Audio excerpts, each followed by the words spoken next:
emotional safety is not a luxury. It's a need. You deserve to be somewhere where your nervous system can exhale, where your feelings aren't just tolerated, they're welcomed. You're allowed to ask, am I safe here? Can I be soft here? Can I be real here? The spaces that demand your silence in exchange for connection are not safe. They're survival zones, and you've outgrown them. You need warmth. You need presence. You need truth without punishment. These aren't weaknesses, they're birthrights. So if a place, person, or pattern doesn't honor your wholeness, you're allowed to walk away. Let your next chapter be the one where you stop negotiating for crumbs of comfort and start choosing spaces that feel like oxygen. You've treated yourself like a puzzle, like a problem to fix, like you're broken because you feel deeply, because you still ache. But your emotions are not defects. Your processing is not a glitch. You are not a malfunction. You are a being with layers, with stories, with depth. Stop asking, what's wrong with me? And start asking, what happened to me? What have I survived? This is the shift from pathology to compassion, from diagnosis to dignity. You are not the problem.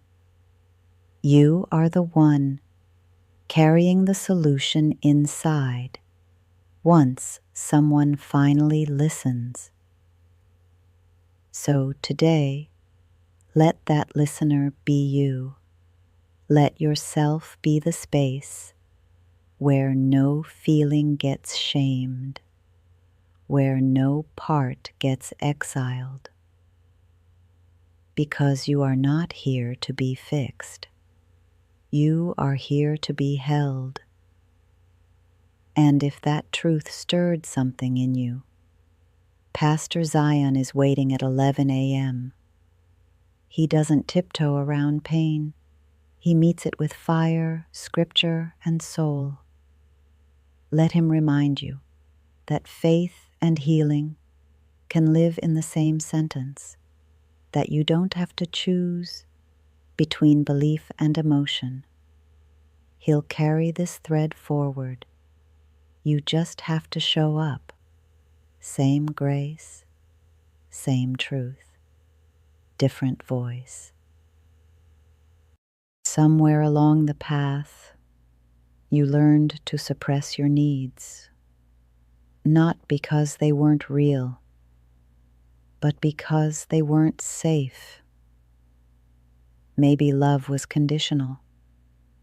Maybe attention only came when you excelled. Maybe emotions were dismissed, mocked, or misunderstood. So you adapted. You became hyper-aware of others, but disconnected from yourself. You checked the temperature of every room before daring to speak your truth. It's not that you're needy. It's that your needs were never welcomed. And that wound runs deep. It shows up in your relationships, in your overthinking, in your overfunctioning. But just because they didn't know how to hold your needs doesn't mean your needs were wrong. You are allowed to want, to feel, to take up emotional space. Relearning that isn't weakness, it's revolution. Today, we begin that revolution by naming the silence you were forced to survive. You don't have to collapse to deserve care. You don't have to prove you're struggling enough before you ask for support. That belief that your pain must be dramatic to be valid was a lie handed to you by a world obsessed with productivity and performance. You're allowed to be tender. You're allowed to ask for help before you're in pieces. Support isn't a last resort.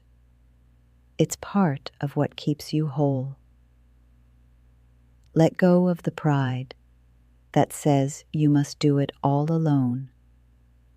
Let go of the fear that someone will think you're weak. There is strength in interdependence.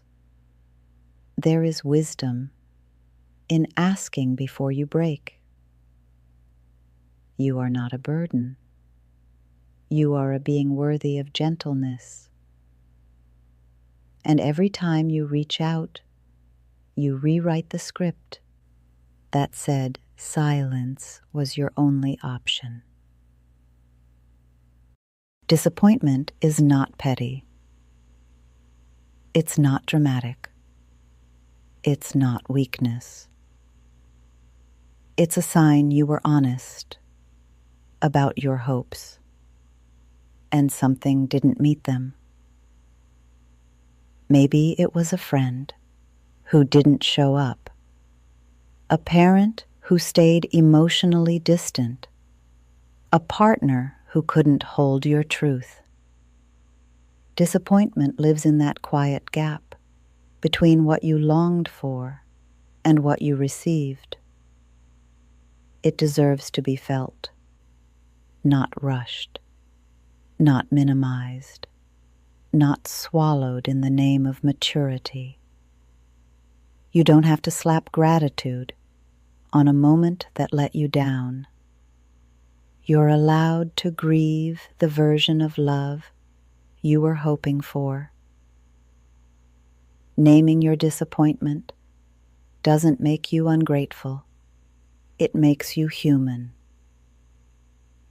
So name it, and in naming it, you give your heart permission to heal honestly. They taught you to be selfless, to put others first, to sacrifice your feelings for peace.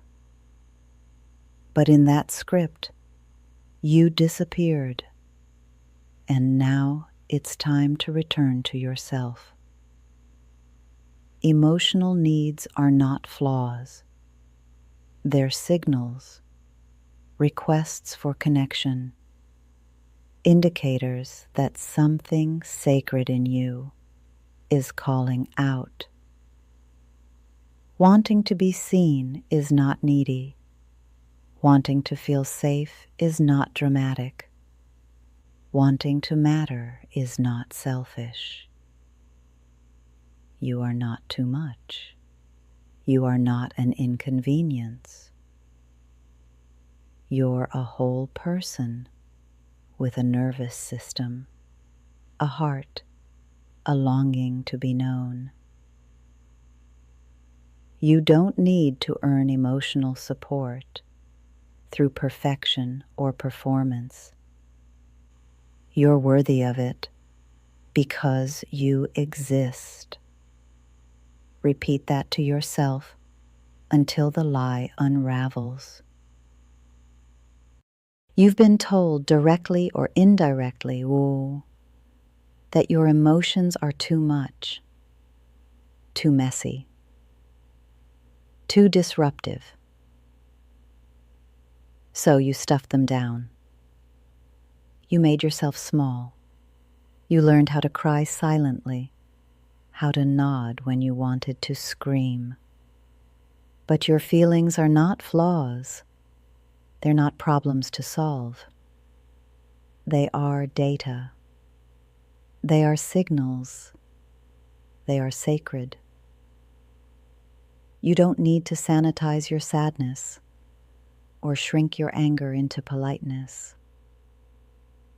You are not an inconvenience for having a nervous system that reacts to pain, to joy, to confusion.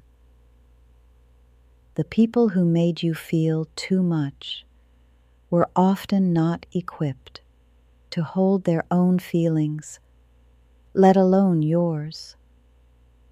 That's not your fault, and it's not your burden to carry. Your emotional world is rich. It's intelligent. It's honest. Let it breathe.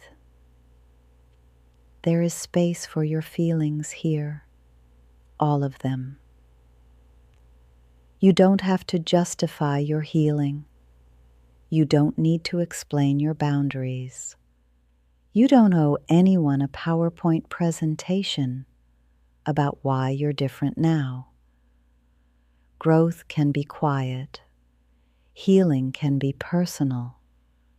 Transformation doesn't need a witness to be real. Let people think what they want. Let them create their own narratives. You don't exist to make everyone comfortable with the version of you that's finally telling the truth. You're allowed to change without asking for permission. You're allowed to walk away without giving a closing statement. The old you explained too much to be palatable.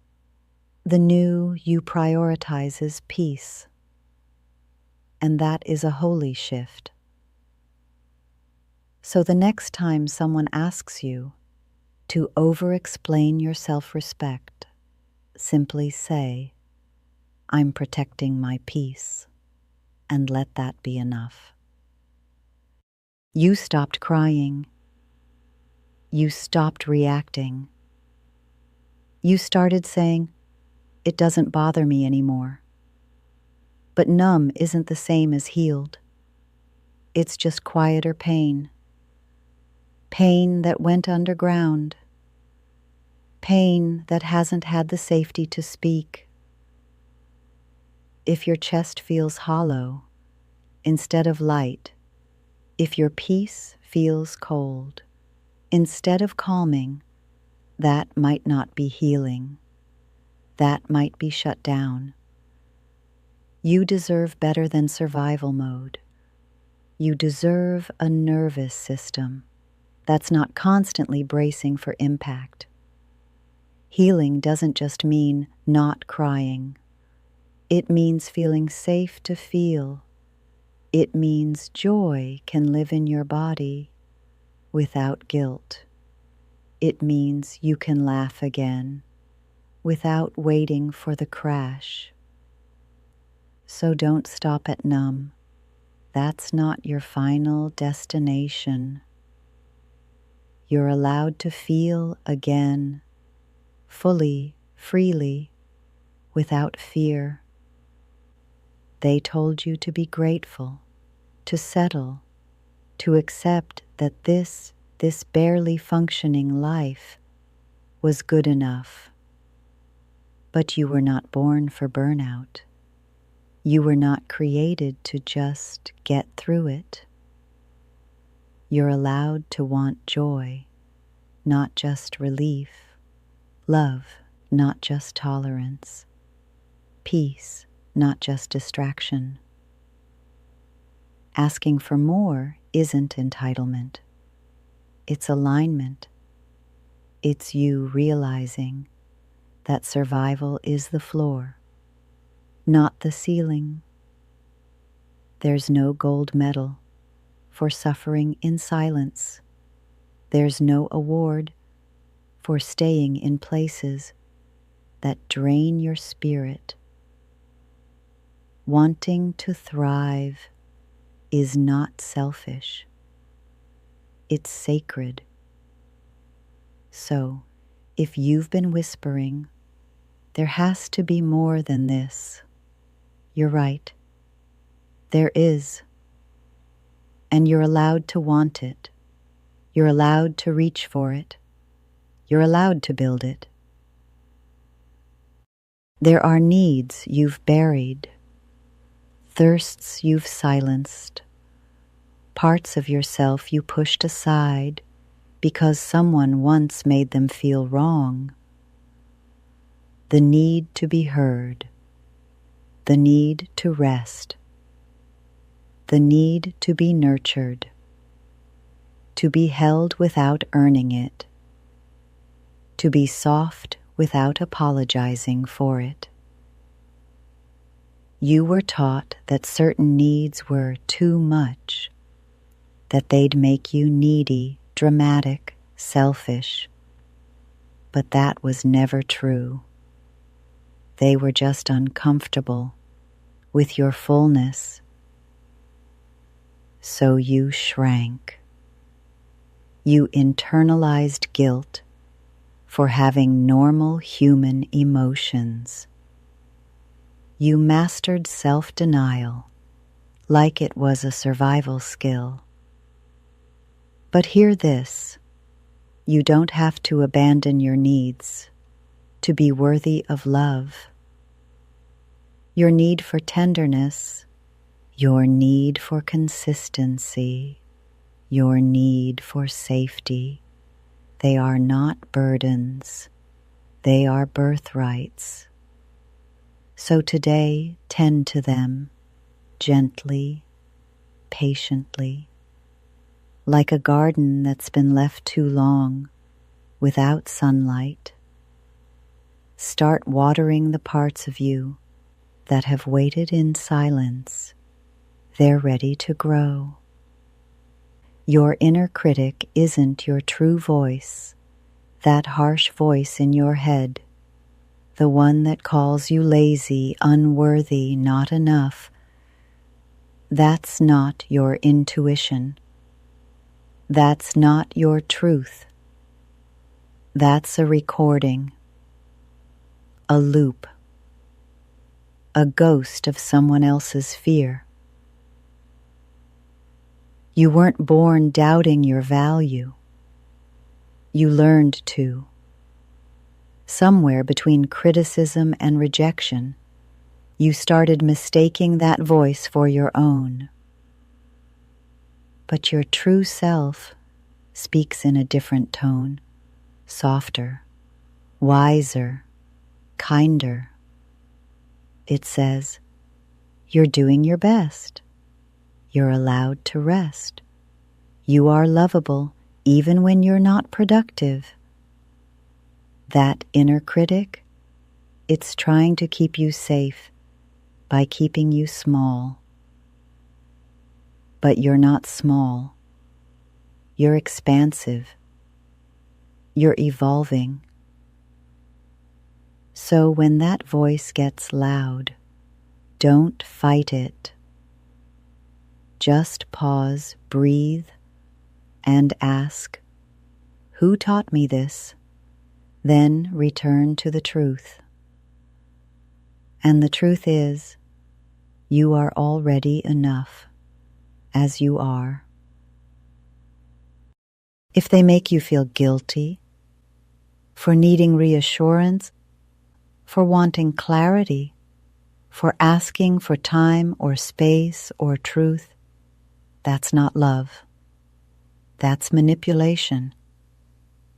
Your needs are not flaws. They are clues, indicators of your emotional reality. And in the right relationships, you won't be punished for expressing them. You won't be labeled dramatic for naming what's hurting. You won't be ghosted for asking for depth. The right people will say, "Thank you for telling me. not "you're too much." You've been taught to shrink, to second guess, to delay your truth for someone else's comfort. But now you're rewriting that script. You're reclaiming your emotional needs as sacred, valid, and worth honoring. Anyone who requires your silence to love you doesn't truly love you. So let your needs rise. Let them be heard. And trust the ones who stay are the ones who can hold all of you. They think because you're kind, you'll bend. Because you're patient, you'll stay past your breaking point. Because you love deeply, you'll tolerate anything. But there's a difference between love and self-abandonment, between understanding and over-functioning. You can be soft and still say no. You can be compassionate and still walk away. You can be gentle and still have unshakable standards. Being a good person doesn't mean being a doormat. Your softness is a gift, but it is not a pass for people to treat you poorly. So say it out loud. My boundaries are not up for debate. My time is valuable. My love is precious. The right ones won't ask you to trade your self-respect for their convenience. They'll meet you with honor. And if they don't, you already know what to do. You've learned to survive on scraps, emotionally, energetically, relationally. You've mastered the art of making do with the bare minimum, and you've convinced yourself maybe this is all there is. Maybe this is what love looks like. But it's not. And deep down, you know that. You're allowed to ask for more. More presence, more reciprocity, more truth, more safety. You are not too much for wanting depth. You are not greedy for craving emotional clarity. You are not difficult for needing consistent care.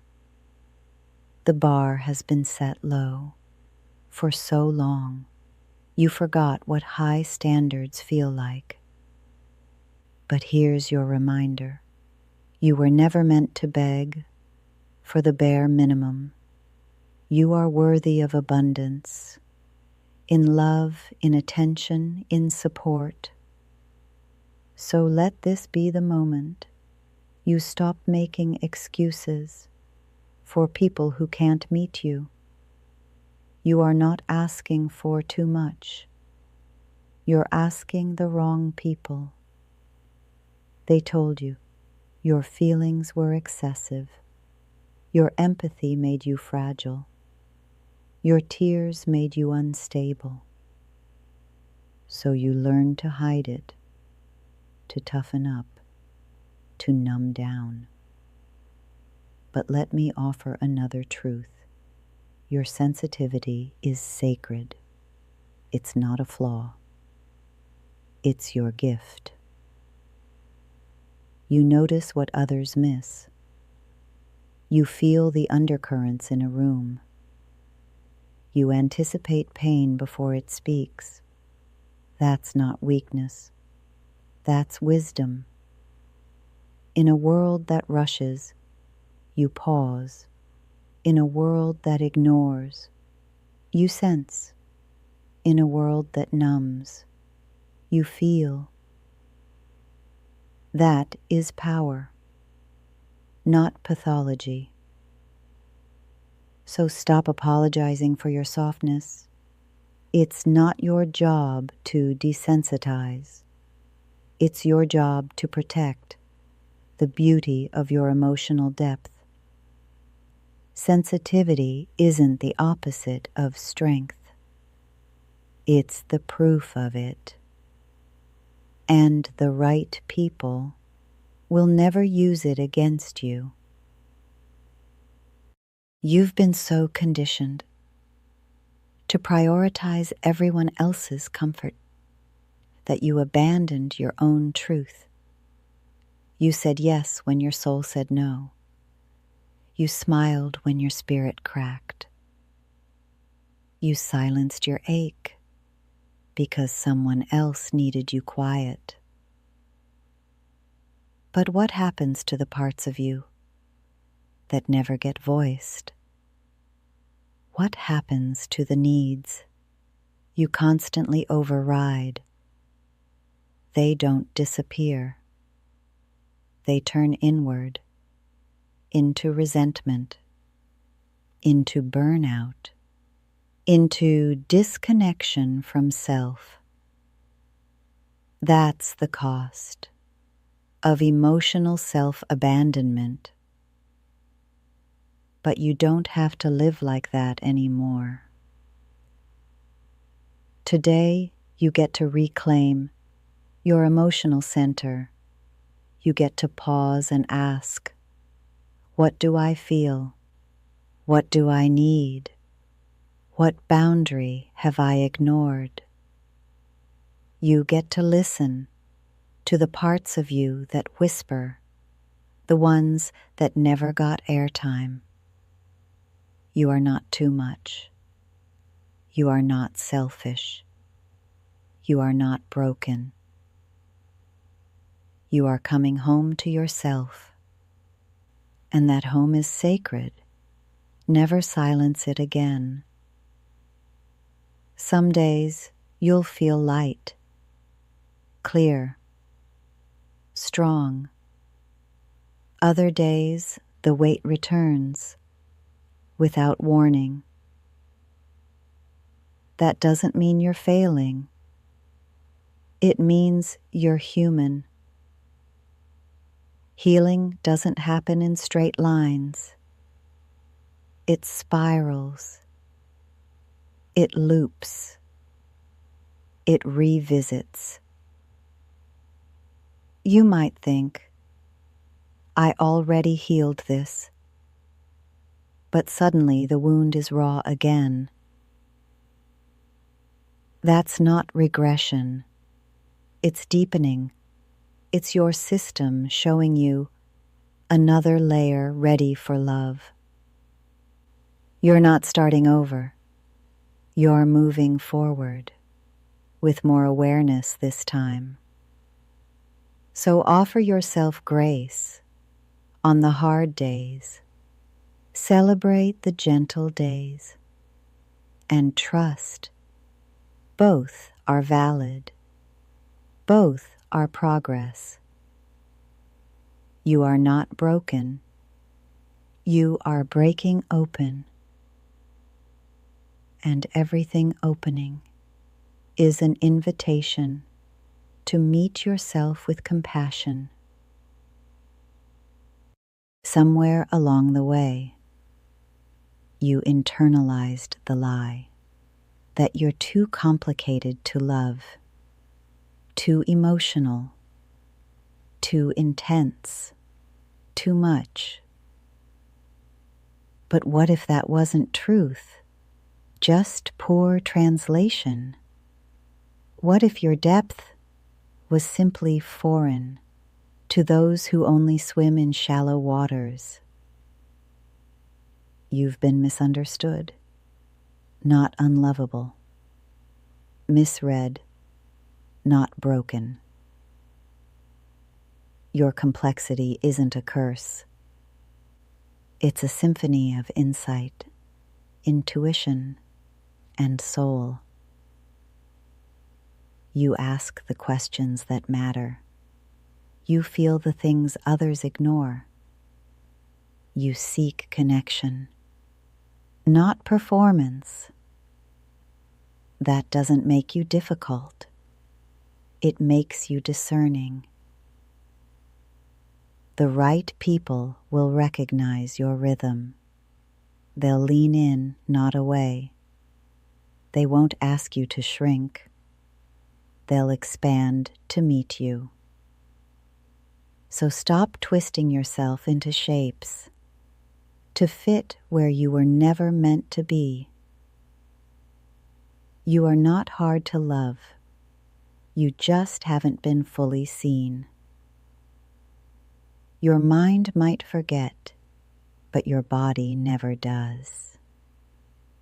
The tension in your shoulders, the clench in your jaw, the flutter in your stomach. These aren't random. They're messages, echoes of experiences. Your nervous system survived. Sometimes healing begins, not with logic, but with listening. To the sigh when you finally rest, to the ache when something feels wrong, to the calm when something feels right. Your body is wise.